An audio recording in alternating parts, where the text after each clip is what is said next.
और ठीक है और गाना सब तो बहुत है और इसे गाना सुनना है पिया पिया पिया पिया पिया पिया पिया पिया पिया पिया के पापा के बोगे हम तोहर मन में काका के बोगे हम सब सब किताब कर दो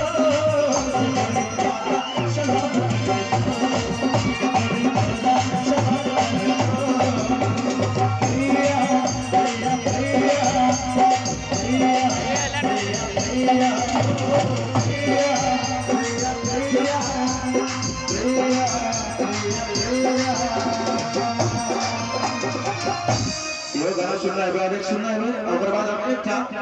जहां से लागी हम खास करके लोग एक से गाना वो गाना एक सुना वो बाद हम बेदाला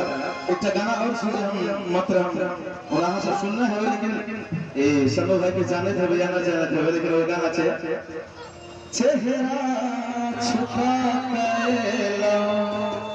वो हम ऐसे विवाह के अभी महफिल में लिखने चले जे लड़की जे आवे छे जब लड़का से सुंदर पर तो घूमता बादल रहे छे और घूमता के भीतर में ये आंखों जैसे से वो छुपल रहे छे वही कंडीशन में लिखा है